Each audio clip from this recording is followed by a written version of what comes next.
Talking to MPP Peter Tabuns, one of the contestants and one of the candidates in the Ontario NDP leadership contest, which is going to be voted on between March 6th and 8th by the members of the Ontario NDP.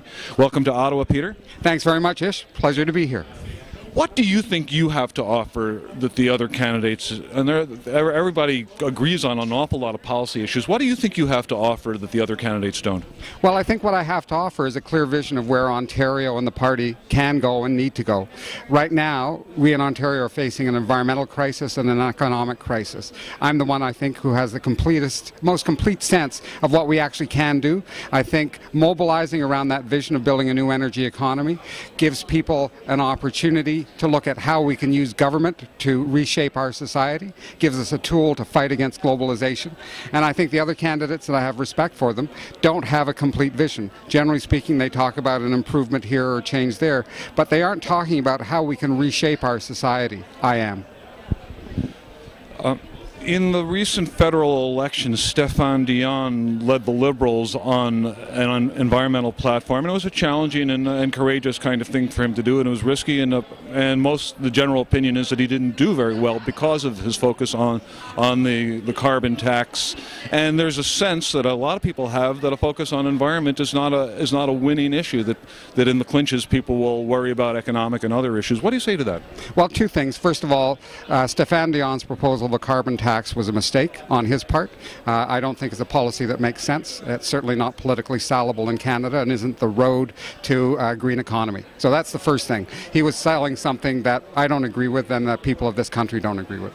The second point to make, Ish, is that what I'm doing is pulling together the economy and the environment. And frankly, if you don't deal with both, you won't succeed with either. If you don't have a sound economy, if you don't have people employed, if you don't have a message about creating jobs, you aren't going to get the population coming with you. Simple as that.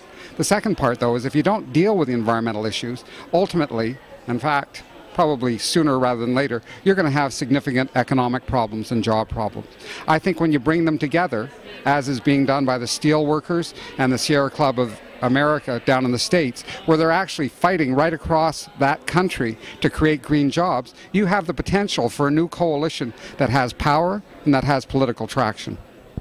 I wasn't in the room for the entire debate this afternoon, but I don't think I heard the two words Green Party mentioned. What does the Ontario NDP do about the Green Party? Well, I think, in fact, when it comes to the Green Party, the Ontario NDP has to defend the part of its base that may be attracted by the Greens, and to do that, you have to be credible on the environment. And if you don't, you lose more people to the Green Party. The Green Party is made up of a variety of factions, and they draw from all parties. I'm interested in the part of our party that may be drawn to them, and in order to hold on to our people, you have to show that you understand the environment and you care about it.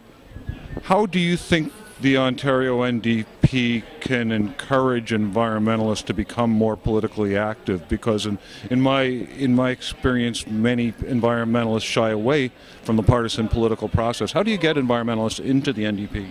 Well, I think you organize and campaign on issues that matter to them, and I think building a new energy economy is something that will actually do it.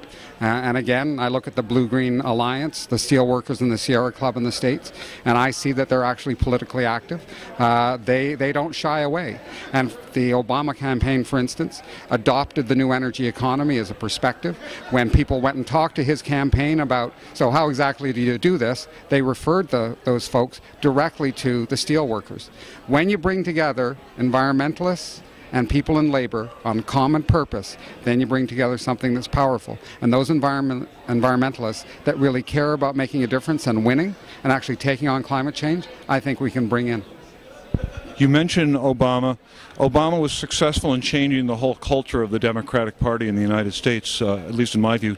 Do you think that that's needed for the Ontario NDP? Do you think the Ontario NDP needs to change or update its culture? And if so, how?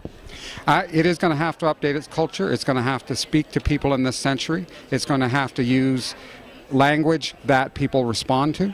It's going to have to take on issues in not just a piecemeal way. It's going to have to talk about substantial change, substantial shifts in society. And to me, that means, first of all, talking about a new energy economy, but it also means talking about second stage of Medicare, that you have a far more prevention and wellness-oriented strategy. You have to deal with the immediate crisis in healthcare, no question. But if we don't talk to people about that larger picture, we aren't going to bring them along with us.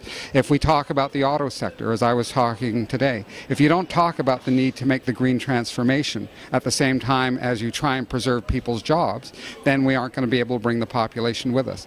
There has to be, we have to assume a leadership role, not just an occasional critic role. That's what we have to have.